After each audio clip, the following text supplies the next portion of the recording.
நேயர்கள் அனைவருக்கும் இனிய புத்தாண்டு நல்வாழ்த்துக்களோடு, பிறக்கப் போகும் புத்தாண்டு உங்களுக்கு எப்படிப்பட்ட பலன்களெல்லாம் கொடுக்கும் அப்படின்னு பார்க்கலாம். 2024ஆம் ஆண்டு முதல் நாள் திங்கட்கிழமை பிறக்குது. இந்த புத்தாண்டு உலகம் முழுவதிலுமே இருக்கக்கூடிய மக்களுக்கு அனைவருக்கும் நல்ல சுகங்களையும் வாழ்க்கையில அனைத்து விதமான சந்தோஷங்களையும் கொடுக்குவதா இருக்கட்டும்.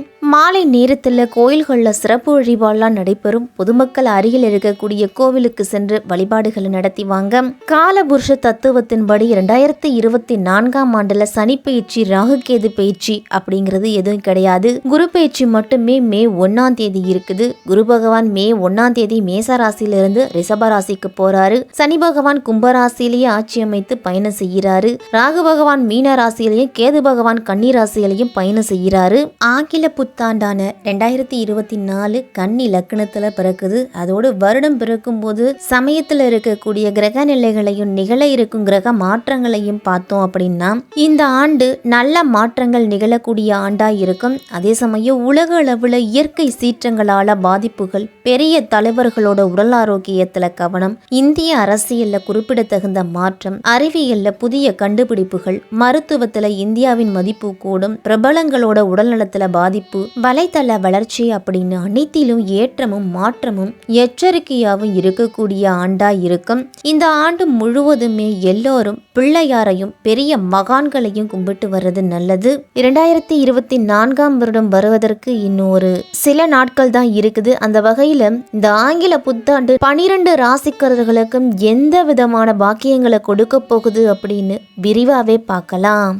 எதையும் வெளிப்படையாகவும் முகத்துக்கு நேராகவும் பேசுபவர்கள் தான் இந்த சிம்ம ராசிக்காரர்கள்.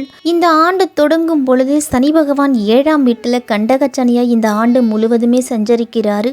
கண்டகச்சனியின் தாக்கம் கணவன் மனைவிக்குள்ள ஒரு சில பிரச்சனைகளை ஏற்படுத்தலாம். அதே போல 2ஆம் வீட்டில் கேது, 8ஆம் வீட்டில் ராகுவும் இருந்து மந்தமான போக்கை எல்லாம் உருவாக்குவாங்க. 10ஆம் வீட்டில் கர்மஸ்தானத்தில் ஆண்டின் பிற்பகுதியில் குரு பயிற்சி ஆகிறாரு. அதனால வேலையில் கூடுதல் பொறுப்புகள்லாம் உண்டு. ஆண்டின் தொடக்கம் சிம்ம ராசிக்காரர்களுக்கு சாதகமாகவே இருக்கும். மற்ற கிரகங்கள்லாம் நிதி மற்றும் பொருளாதார ரீதியாக நல்ல முன்னேற்றத்தை கொடுப்பாங்க. வீடு, குடும்பம் சார்ந்த விஷயங்கள் எல்லாம் பொறுமையை கடைப்பிடிக்கணும். சிம்மராசிக்காரர்கள் எல்லாரும் அவசரப்பட்டு எந்த முடிவையும் எடுக்க வேண்டாம். முதலீடுகள், சேமிப்பு போன்றவற்றிலெல்லாம் கவனத்தோடு இருக்கிறது நல்லது. செலவுகளை கட்டுப்படுத்திக்குங்க. ஆண்டின் பிற்பகுதியில் குருவின் பார்வை உங்கள் ராசிக்கு 2ஆம் வீட்டில் ஏற்படுவதால் நிதி நிலைமையில் ஓரளவு முன்னேற்றம் அப்படிங்கிறது ஏற்படும். குரு பயிற்சி காலத்தில் அதிக வேலை அப்படிங்கிறது இருந்துக்கிட்டே இருக்கும். வேலையை முடிக்கிற மாதிரி தான் இருக்கும், ஆனால் தொடர்ந்துக்கிட்டே வரும். அதனால் மனசோர்வு, உடல் சோர்வெல்லாம் வரலாம். இல்லை வேலையை விட்டுட்டு போடலாமா, சுயத்தொழில் தொடங்கலாமா அப்படிங்கிற சிந்தனையும் மேலோங்கும். கடந்த ஓராண்டு காலமாக நீங்கள் பொறுமையாகவே தான் இருந்துட்டு வந்திருப்பீங்க. இந்த காலகட்டத்தில் நீங்கள் எந்த அளவு உழைக்கிறீர்களோ அதற்கு ஏற்ற பலன் அப்படிங்கிறது வருங்காலத்தில் கிடைக்கும். இந்த முதல் 5 மாதங்கள் குருவின் சாதகமான பேச்சு காலத்தில் வேலை மாற்றலாம் நீங்கள் செய்து கொள்ளலாம்.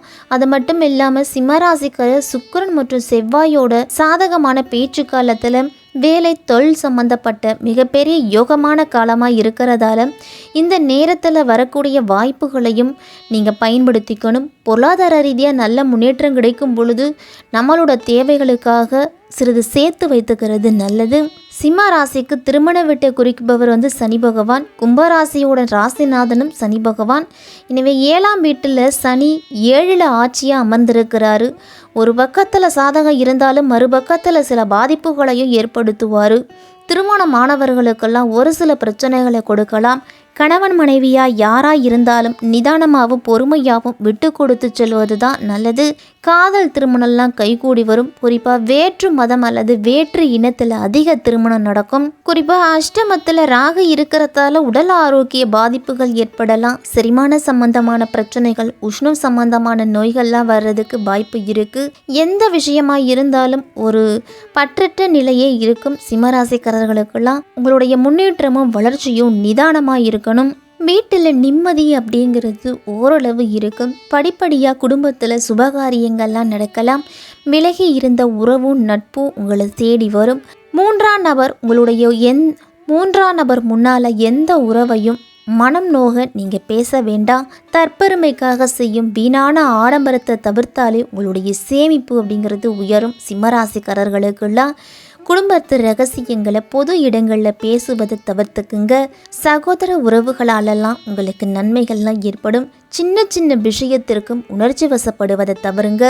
தினமும் சிறிது நேரமாவது உங்களுடைய குல தெய்வத்தையும் இஷ்ட தெய்வத்தையும் வழிபட்டுட்டு வாங்க.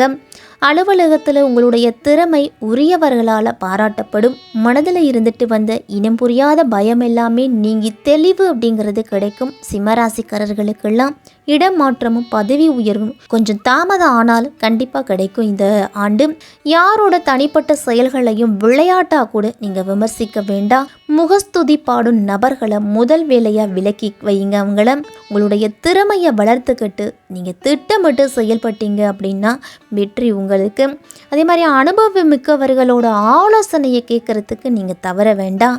வெளியூர் வெளிநாடு செல்லும் வாய்ப்பு வந்தால் அதை தவிர்க்காமல் ஏற்றுக்குங்க. சிம்மராசிக்காரர்கள் எல்லாரும் பெண்களுக்கெல்லாம் இல்லத்தில் இருந்து வந்த இருண்ட சூழல் எல்லாமே மறைஞ்சு விடியல் வெளிச்சம் பரவறதுக்கு ஆரம்பிக்க போகுது இந்த புத்தாண்டு.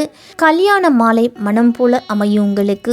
குழந்தை பாக்கியம் இல்லாத தம்பதியர்களுக்கெல்லாம் குழந்தை பாக்கியம் அப்படிங்கிறது கிடைக்கும். கொடுக்கல் வாங்கல் எதையும் உடனுக்குடன் நீங்கள் குறித்து வச்சுக்கிட்டு செயல்படுங்க.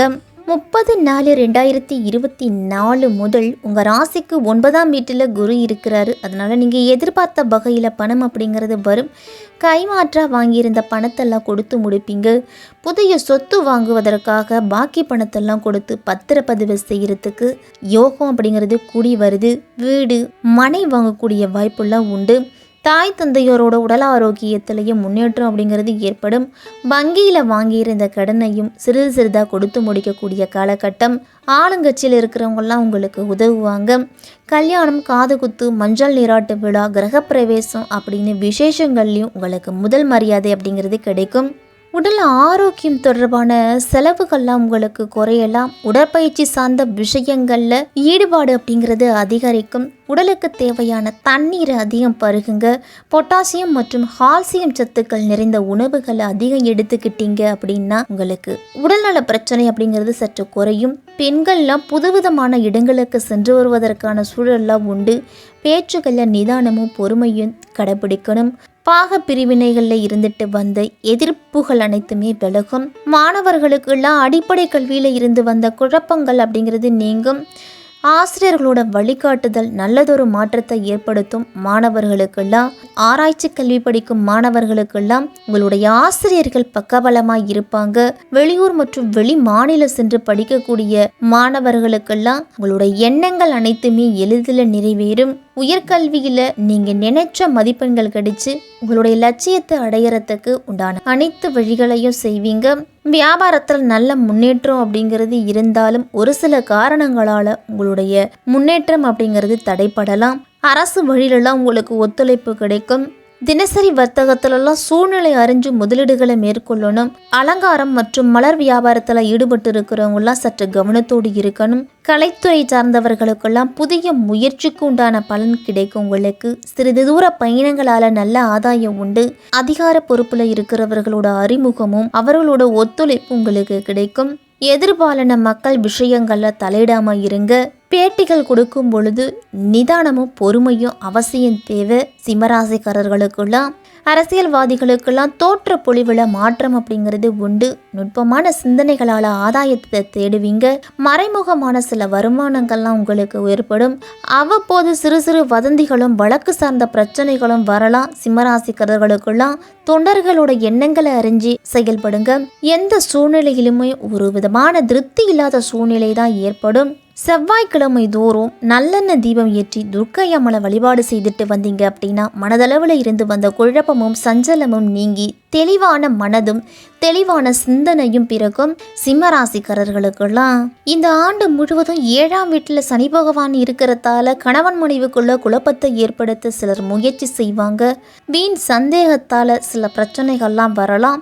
இந்த விஷயங்களில் மட்டும் கூடுதல் கவனத்தை எடுத்துக்கிட்டீங்க அப்படின்னா சிம்மராசிக்காரர்களுக்கு இந்த பிறக்க போகும் புத்தாண்டு சிறப்பாகவே இருக்கும்.